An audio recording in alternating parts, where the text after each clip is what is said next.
예, 미국과 중국의 주요 이슈들 그리고 변화된 뉴스들이 있다면 이것이 또 주식시장과 경제에 어떤 영향을 미칠지 하나하나 살펴보도록 하겠습니다.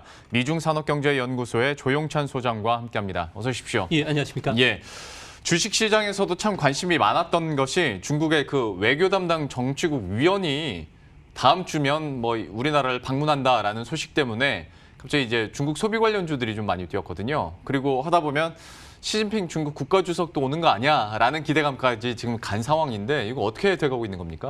네, 중국 같은 경우에는 외교 그 관례를 보면요. 정상회담 전에 한 달 내지 두 달 외교와 관련된 수장들을 보내는 게 관례화되어 있었습니다. 이 때문에 이번에 그 방한을 했을 경우에는 아무래도 뭐 시기라든지 의제 그리고 공동 선언문과 관련된 주요 내용들을 보게 될 가능성이 높은데요. 이제 문제는 이번 그 정상회담에서는 아무래도 시 주석과 관련해서는 아무래도 미국과의 대중국 봉쇄 전략과 관련해서 한국이 참여하지 못하도록 하는 그 측면이 상당히 강하지 않을까 보여집니다. 시 주석이 이번에 방한하게 되면은 당연히 뭐 크루즈 여행이라든지 그리고 직항로, 단체 관광과 관련된 제한이 풀릴 것으로 보여지고요. 또 해외 직구와 관련해서 그동안의 규제 조치뿐만 아니라 우리 한류 스타들의 공연이라든지 그리고 한류 방송과 관련해서 제기될 가능성이 높습니다. 다만 아무래도 중국 입장에서는 미국의 중국 경제 그 동맹이죠. 경제 번영 네트워크에 한국이 참여하지 못하도록 압박할 가능성이 높고요. 이뿐만 아니라 5G와 관련된 공동 그 협력 확대 그리고 대만, 홍콩, 신장 위구르와 관련해서 한국 지지를 요청할 것으로 보여지는데요.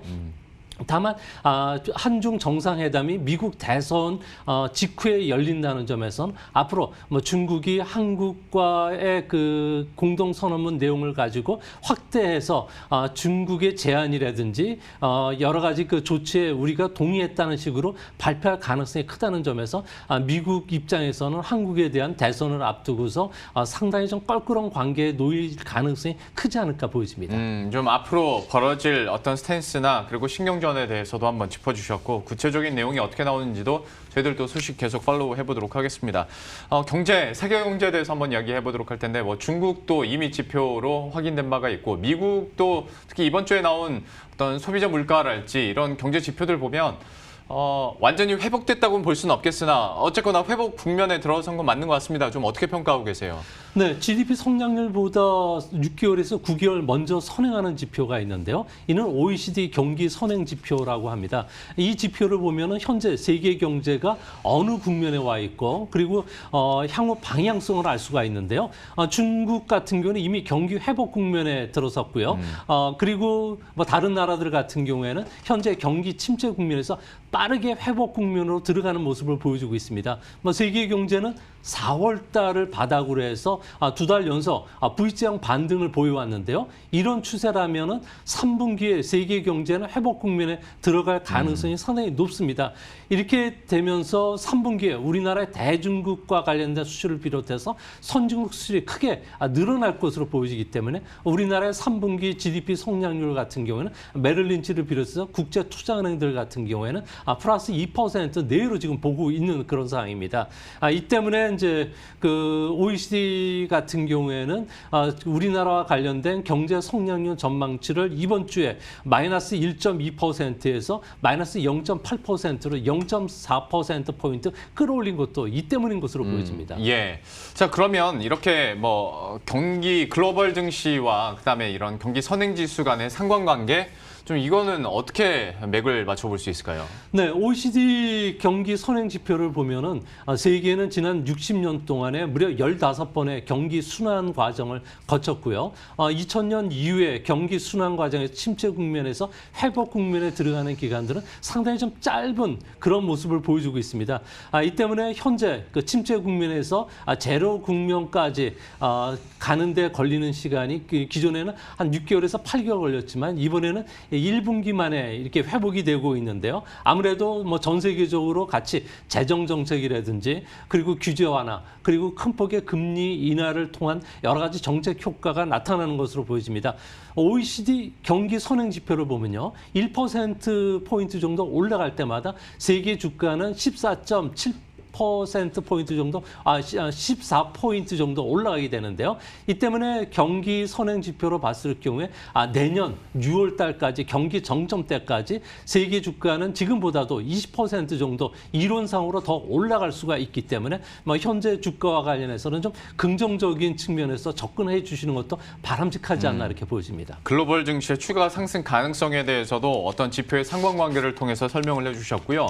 뭐 우리 시장도 그렇지만 미국 시장도 그러니까 성장주냐 가치주냐를 놓고 그 시기와 유동성이 어느 쪽으로 흘러가느냐에 따라서 참 주가 상승률이 많이 상이하게 다르게 되고 있는데 지금까지 성장주 잘 나가다가 이번 주 들어서 좀 이런 기술주를 중심으로 탄력이 약간 떨어지는 모습이었고 물론 뭐 다시 반등을 하기도 했습니다만은 그래서 다시 기존의 전통적인 어떤 가치주라고 우리가 소위 부르는 이런 쪽으로 자금을 다시 좀 포트 비중을 키워야 될지 아니면 어쨌거나 대세는 성장주가 될 테니 이쪽으로 계속 밀고 가야 될지 여기에 대해서는 좀 전망이 어떻습니까? 네, 국제투자은행들 같은 경우는 지난주서부터 그 가팜이라고 하는 시가총액 그 상위 5개 그 IT주와 관련해서는 좀 보수적인 견해로 돌아서고 있는데요. 아무래도 이 5개 종목의 시가총액이 8천조 원을 넘게 됐습니다.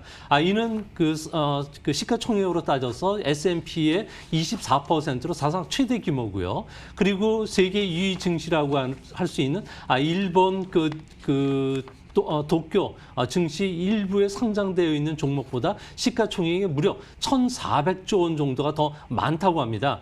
나스닥 상위 10개 종목을 보면은 연체 대비 주가 상승률은 70%에 달하고 있고요. 또 ROE 같은 경우에는 30% 정도 되기 때문에 충분히 상승의 근거는 제공하고 있지만 너무 급등했다는 측면에서는 조정이 좀 임박한 것은 아닌가 보여집니다. 이 때문에 국제투자은행들 같은 경우는 그동안에 충분한 조정을 받아왔던 가치주들, 경기 민감주들에 대해서는 추천 비중을 높이고 있는데요. 이런 찰나에 최근 들어와서 성장주들의 탄력이 약화되면서 키 맞추기 형태 그리고 그 투자가들의 가치주 중심으로 보는 이런 그 눈 시각도 조금씩 달라지고 있다는 점에서는 앞으로 가치주에 대해서도 관심을 두셔야 되지 않을까 생각이 됩니다. 방금 해주신 설명이나 전망은 뭐 미국 증시뿐만 아니라 우리 증시에도 적용을 할 수 있는 부분인 것 같은데요. 다만 제가 어느 쪽 매력도를 더 두고 계신지 질문을 드리려고 꼭 어떤 성장주와 가치주가 대척점에 있는 것처럼 계속 뭐 둘 중 하나로 여쭤보는데 포트폴리오를 운영하는 입장에서는 꼭 그럴 필요는 없지 않습니까? 양쪽을 다 이제 비중 조절을 어느 정도 해가면서 운영을 하는 건데 그렇다면 어떤 성장주와 가치주 내에서도 좀 유망하게 보고 있는 업종군이 있으세요? 아무래도 전 세계 그 증시의 그 흐름을 보면요, 현재 전 세계 주가뿐만 아니라 성장주, 가치주의 그 주가 흐름을 이렇게 비교를 해보면 K자 형태의 흐름을 보여주고 있습니다.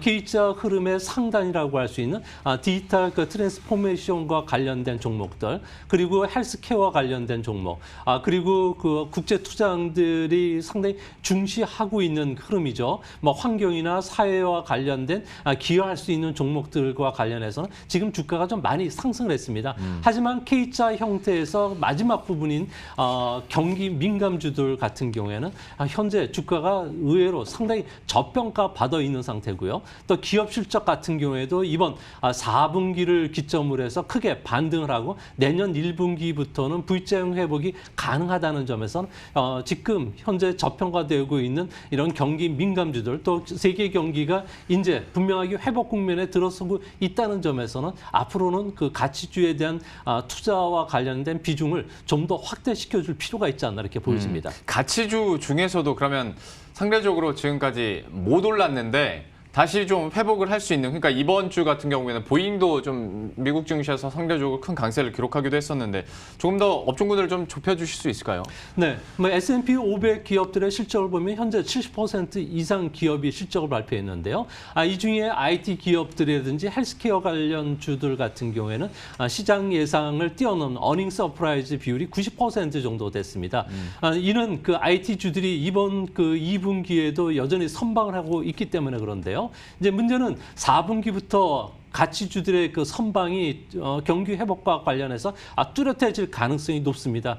이 때문에 앞으로 그동안에 주가가 많이 빠졌던 일반 소비재라든지 에너지 관련 섹터, 그리고 뭐 그 항공 운송이라든지 이런 쪽 섹터들 같은 경우에는 아무래도 그 기업 실적들이 하반기부터는 회복이 된다는 측면에서 뭐 주식이라는 게 모멘텀 게임이라는 측면에서 봤을 경우에 이들 종목들을 중심으로 해서 이제 서서히 저점에서 매수하는 전략도 바람직하지 않을까 보여지고요. 뭐 그런 측면에서 보면은 EPS 회복세가 뚜렷해지는 4분기와 내년 1분기에 분명히 가치주들에 대한 평가도 평가를 받지 않을까 생각이 됩니다. 예. 자, 그러면 미국 증시와 관련해서는 마지막 질문인데요. 뭐 앞에서도 힌트들은 많이 나왔습니다만은 이런 증시의 강세 좀 언제까지 지속될 것이라고 보십니까? 네, 현재 그 미국 증시를 이끄는 세력은 기관이 아니라 소위 말해서 그 온라인 무료 증권 거래 사이트라고 할 수 있는 로빈후드에 참여하는 개인 투자가들입니다. 예. 개인 투자들 같은 경우는 3월달 주가 폭락 시에 아무래도 그 재택근무를 하면서 주식을 투자하게 됐는데요. 이때 그 불을 지폈던 것이 트럼프 대통령의 그 실업 수당이 그 주당 6,000달러, 600달러, 900달러 정도가 예. 지급이 됐고요. 이뿐만 아니라 1인당 그 성인들에게 1,200달러가 지급이 되면서 네. 이 자금들이 그 외식이라든지 엔터테인먼트 쓰지 않고 주식으로 유입이 됐다는 겁니다. 이제 그 트럼프의 그 5차 경기 부양책을 통해서 현금으로 무려 1,200억 달러 정도가 지급될 예정으로 있고요. 또한 그 실업수당도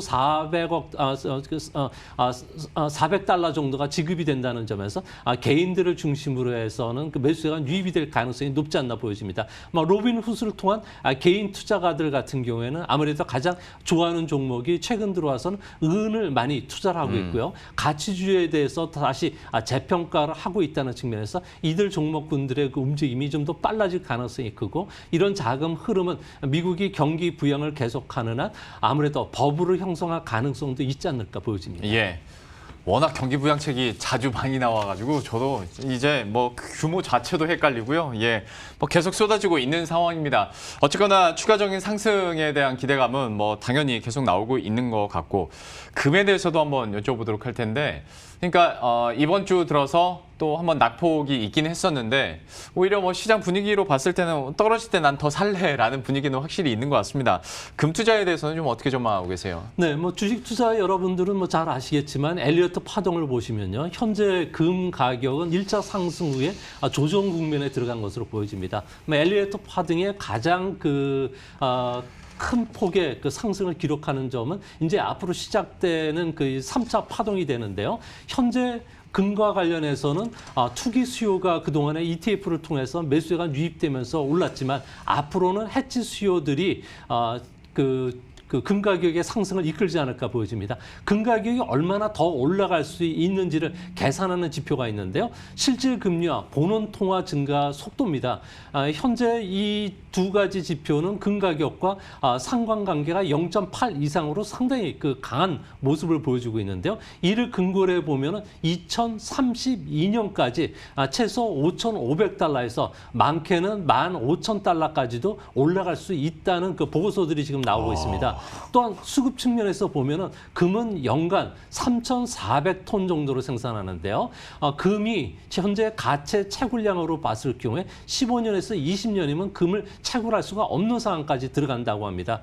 이 때문에 시가로 현재 금 가격 같은 건 220조 원 정도가 되는데 그동안에 그 6개월 동안에 미국 쪽에서 풀렸던 자금들을 보면은 무려 3,300조 원이 풀렸고요. 세계적으로 6,000조 원이 넘는 자금들이 풀렸기 때문에 이 자금들에 의해서 금 가격 상승세가 계속 이어지지 않을까 보여집니다. 현재 달러 가치를 보면은 1971년도를 100으로 봤을 경우에 50분의 1 가격으로 떨어졌는데요. 앞으로 계속적으로 금은 불확실성 문제, 또한 그 초저금리 환경이 지속이 되고 있고요. 달러 가치 약세에 따른 가치 보존 성격이 강하기 때문에 이번에 다시 상승하면 최소 금 가격 같은 경우에는 트로이 온스당 3,000달러는 충분히 넘어갈 가능성이 있지 않을까 이렇게 보여집니다. 참 2032년까지도 금이 대표적인 안전자산으로 꼽히나 봅니다. 뭐 과거를 생각하면 당연한 건데 왠지 그날이 되면 좀 뭔가 다른 게 나오지 않을까 싶었는데 역시 여전히 보고서를 통해서는 2032년에 온스당 $5,000 얘기까지 나오고요. 금에 대해서 한번 전망 들어봤습니다. 대선을 앞두고 있는 미국의 정치권 이슈도 좀 살펴보도록 할 텐데 바이든이 그 대선 러닝메이트로 여성 부통령 후보를 공개했지 않습니까? 여러 가지 의미들을 좀 부여할 수 있겠더라고요. 설명을 해주시죠. 네, 보통 대통령 후보를 선택할 때는 아무래도 대통령과의 그 관계, 특히 인종이라든지 나이, 그리고 대통령 후보의 그 정치와 관련된 균형 감각, 그리고 지역을 안배하게 되는데요. 이번에 해리스 부통령을 지명한 것은 아무래도 이런 여성이라는 측면, 그리고 다인종 측면, 그리고 진보층의 지지를 받을 수가 있기 때문에 그렇습니다. 현재 해리스를 지명한 이후에 중도 여성 표심들 같은 경우는 급격하게 현재 민주당 쪽으로 기울고 있는 상황인데요. 이 때문에 아무래도 트럼프 같은 경우에 안반 지지층이라고 할 수 있는 백인 남성 쪽에서는 현재 바이든과의 지지율 격차는 6%포인트로 점차로 좁혀지지를 않고 있습니다. 이 때문에 바이든 입장에서는 해리스를 끌어안으면서 젊은 유권층들의 지지율은 현재 22%포인트 트럼프에 앞서 있고요. 여성 유권자들 사이에서는 25% 정도 앞서는 결과를 주고 있습니다. 특히 바이든 같은 경우에는 77세 고령이라는 측면에서 TV 토론에 매우 약한 모습을 보여주고 있는데요. 하지만 해리슨 같은 경우에는 여전사라는 입장에서 상당히 토론에 강하고요. 또 능수능란한 화수를 갖고 있다는 점에서 이번 9월 달부터 시작되는 대선 TV 토론에서도 톡톡히 그 역할을 해줄 수 있다는 측면에서 앞으로 이번 대선과 관련해서는 치열한 서로의 그 난타전이 벌어질 가능성이 크지 않나 이렇게 보여집니다. 해리스 후보 같은 경우에는 트럼프와는 완전히 다 반대에 있는 사람이지 않습니까? 하다 보니까 좀 흥미로울 것 같은데 그래도 어쨌거나 대선 승리를 이끌 사람은 장본인들일 테고 지금 트럼프와 바이든의 지지율도 그렇고 앞으로의 전망이나 아니면 월가에서 나오는 혹은 가장 정확하다는 도박 사이트에서 베팅하고 있는 것들을 보면 글쎄요, 이번에 어디가 이길까요? 네, 오늘 나온 그 미국의 여론조사를 보면요.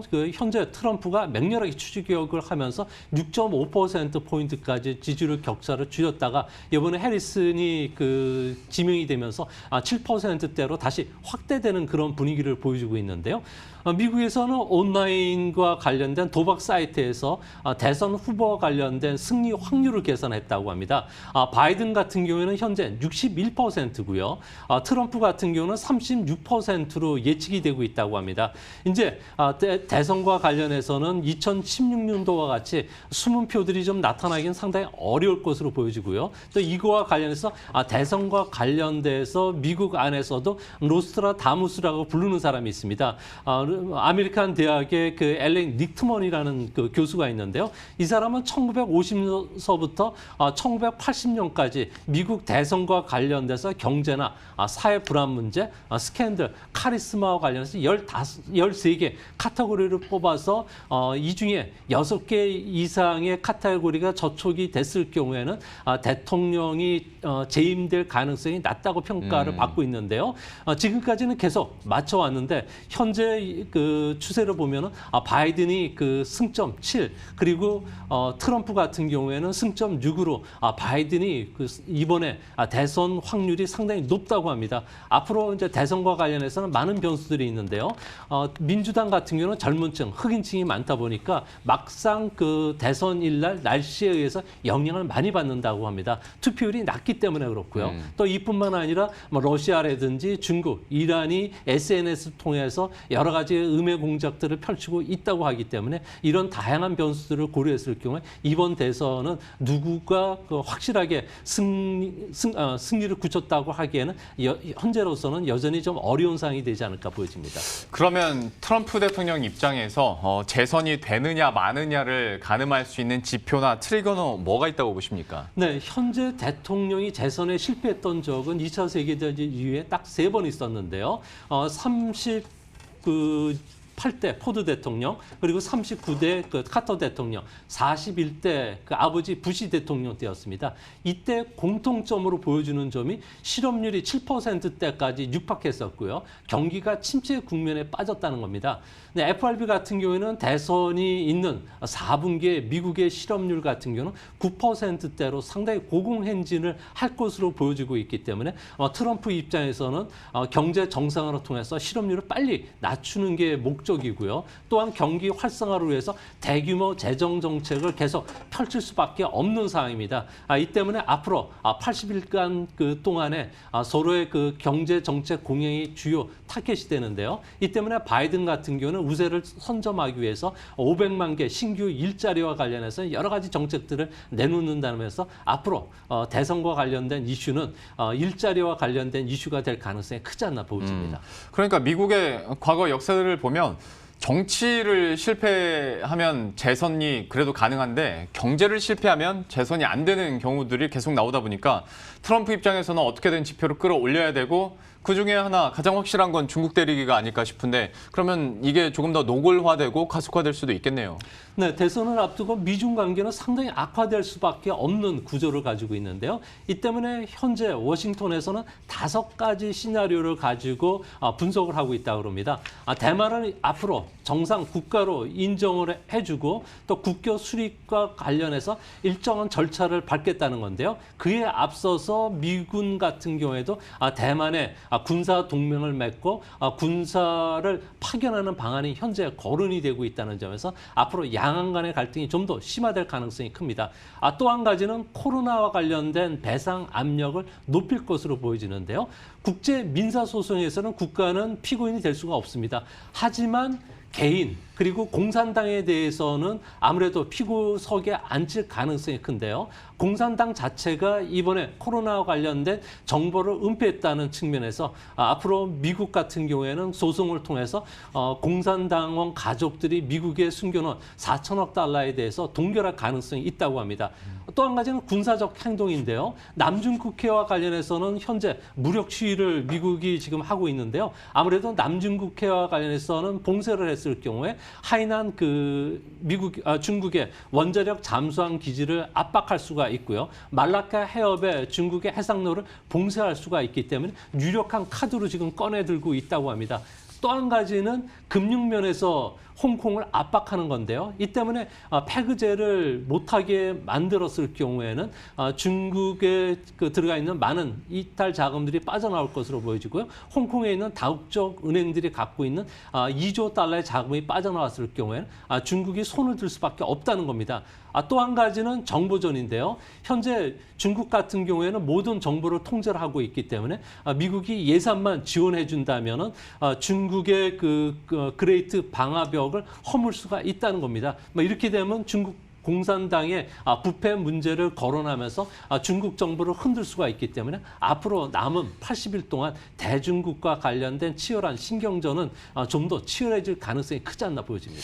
이거 하나만 더 여쭤볼게요. 그 15일 고위급 회담 앞두고 있지 않습니까? 지금으로서는 틱톡이나 위챗 문제도 여기서 다뤄질 거다. 참 여러 가지 얘기들이 나오는데 그러니까 서로 양국의 입장차만 확인하게 되고 끝날지 아니면 더 양국의 사이가 좋아질 것 같지는 않고 더 악화되는 쪽으로 가는 어떤 이벤트가 될지 여기에 대해서는 좀 어떻게 전망하고 계세요? 네, 미국과 중국의 공통점은 경제 문제, 무역 문제는 별도로 두겠다는 생각입니다. 이 때문에 현재 미국뿐만 아니라 중국 같은 경우에도 지난 6개월 동안에 무역 협상과 관련된 합의 내용을 긍정적으로 평가하는 보고서들이 나오고 있는데요. 이 때문에 무역은 상당히 좀 긍정적인 흐름을 보여줄 가능성이 있고요. 이를 통해서 미국 같은 경우에는 2차 무역 협상과 관련해서 아무래도 고지를 좀 선점하려는 움직임이 강하기 때문에 무역 문제는 별도로 두면서 갈 가능성이 크지 않나 이렇게 보여집니다. 무역 문제는 좀 별도로 하면서 오히려 긍정적인 사인들도 올 수 있다라고 얘기를 해주셨어요. 15일 고위급 회담에 대한 내용들도 저희가 한번 관심 있게 계속 지켜보도록 하겠습니다. 오늘 미중산업경제연구소의 조영찬 소장과 함께했습니다. 오늘 말씀 고맙습니다. 예, 그럼 저희도 여기서 인사드리도록 하겠습니다. 식사 맛있게 하시고요. 저희들은 다음 주 화요일 이 시간에 또 새로운 전략과 소식들 들고 다시 찾아뵙도록 하겠습니다. 시청해주신 여러분 고맙습니다.